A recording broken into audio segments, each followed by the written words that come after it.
Thank you. Uh, this topic has been studied quite a bit over the last couple decades, and a few of us have just been revisiting it now because a source of new information. So let me describe what this is and why it is important and how it might extend to other planets. So what do we remind you what we need for escape? We need production of the atoms or ions. They need to be accelerated to escape speed, and you need it in a favorable location. That is, they cannot collide with other atmospheric constituents on the way out. That is, they have to be in the exosphere. Now, for photochemical escape, the production is via ionization and dissociation of neutrals by solar radiation or energetic particles. The acceleration is via chemical exothermicity. So the ionospheres of Venus and Mars are similar. They're mainly carbon dioxide. And in the upper atmosphere, the carbon dioxide is ionized by solar radiation. The primary CO2 plus ions thus created are converted to O2 plus ions via ion chemistry. For example, CO2 plus oxygen, which comes from dissociation, photodissociation of CO2, gives O2 plus. O2 plus is the major ion species observed by missions to Venus and Mars. O2 plus is chemically lost via dissociative recombination. So that is the main loss mechanism, at least currently, in the Venus and Martian atmosphere, of the ions produced by solar absorption of solar radiation. Now, for the escape part, the O2 plus dissociative recombination produce O atoms, some of which could escape. Just to remind you, this is the Mars neutral atmosphere densities consistent with MAVEN data, showing you that mainly CO2, dissociation products CO and O. There is some N2 as well, which if the N2 density got too large, it could be an issue. Main ion species O2 plus. So for the dissociative recombination, we go towards the bottom of the slide. There are several channels.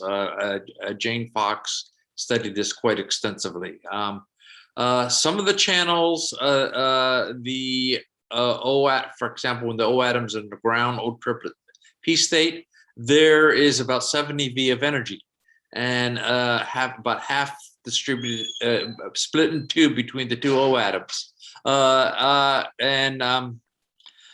But for other situations, you have the metastables are produced, or excited things are produced, and the O atoms will not have the energy to escape.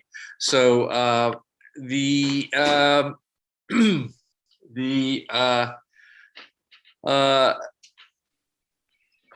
top two channels, the O atoms can escape. Okay, so the hot oxygen corona at Venus, this stuff does not escape. And at Mars, you can have escape. So the difference is the escape speed. Many models have been constructed of this over the years, and work continues on this, although it was particularly intensive a few years ago. The hot O has been observed at Venus and at Mars via the PVO and MAVEN missions, and the escaping oxygen has also been detected seeing pickup ions in solar wind at Mars. Okay, among the many models are one of them was some by Ali Ramadi, and it shows production rate of escaping of O atoms. At higher altitudes, some of them could escape if they're high enough energy. And in this case, you could see production rate versus energy and altitude. And in the upper right quadrant are those that can escape. And just focus what's in the circle there. You could make simple analytical estimates of the escape rate. So to summarizing in many ways the more complicated calculations. And it turns out, if you consider that this is production limited, the O escape rate globally is about 10 to the 26, but it is approximately linear with the UV ionizing flux, um, which allows one, if for the simple estimate, to extrapolate back in time. Okay, we revisit because there's some new cross sections. We're worried about exoplanets and other things. So let's move on. If you were to take that simple variation with solar EUV flux, use what is thought we know about the variation of that EUV flux over the history of our sun, you could integrate that and you find that the total amount of O atoms lost is about 10 to the 44. If you were to put that into, quote, water, it would amount to some tens of meters of water globally. Or if you were to put it in from the, assume the O was from CO2, it would amount to several bars. So it's a significant loss rate. And in fact, dominates at this point in history of Mars the ion amount from the ion loss rate. I might note, however, that at Venus, this mechanism doesn't work, as we'll see. So suppose we change the size of the planet, and hence the mass and the escape speed. This will alter the amount of O atoms from this reaction that could escape. So just doing a simple integration, assuming that the planetary density is the same as the Mars density, and looking at the fraction that can escape from that O2 plus reaction versus the size of the planet, you see a curve which basically, if you have a very low small planet, it all escapes. As the size of the planet increases, the escape speed increases, less and less escape. Mars is at about 0.6. That's what was used in the estimates I previously discussed. However, fortunately or unfortunately, Venus and Earth, because Earth has some O2 plus as well, the none escape. That basically the escape speed is too high.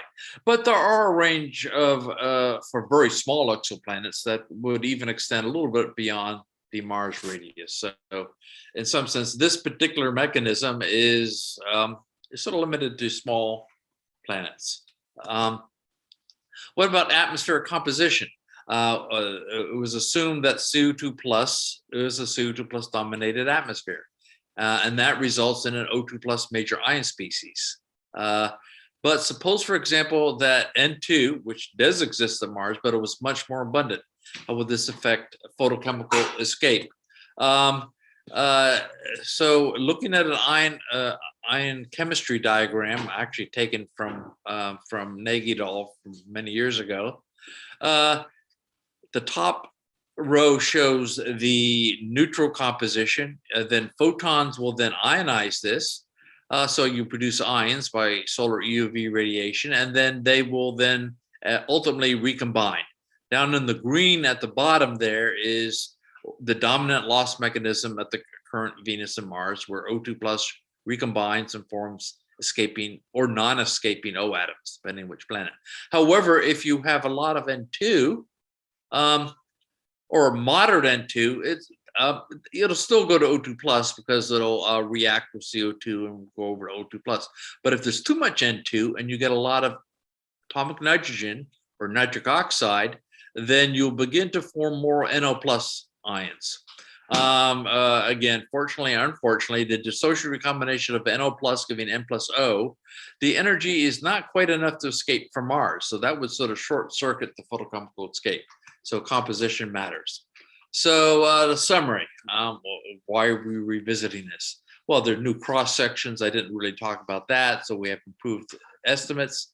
There are other investigations, by the way, ongoing now with escaping of O, C, etc.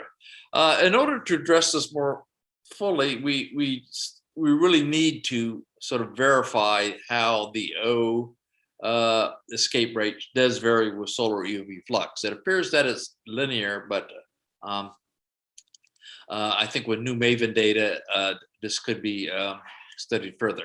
And more work on extending this to exoplanets. And in particular, what is the effects of different compositions of those exoplanets? What about the role of planetary magnetic field? I didn't say anything about that. How does this affect this? Well, the ionosphere is the source of this photochemical escape. The control of the ionosphere is really dependent on the planetary magnetic field. So that is the effect. It's the effect on, in the case of a Mars-like planet, the distribution of the O2 plus, for example, in closed or open magnetic field lines. And I will stop there. Thank you so much, Dr. Cravens. That was a really nice talk. We have a question in the chat. Eric Lund asks, is there significant ion heating of O2 plus prior to dissociative recombination at Mars? And what effect does this have on the escape of oxygen? Okay, let me see if I understand it. Okay. The O2 plus, okay. Well, at least on the current Mars, it doesn't appears that the ion temperatures are probably about several times the neutral temperatures. The effects would affect really the branching ratios, but the branching ratios used from Fox and Hack do include I might say, a credible amount of O2 plus vibrational excitation. So it's not so much the kinetic temperature of O2 plus that matters. It would be the vibrational temperature of the O2 plus, and that, at least for the current Mars, that's been taken into account.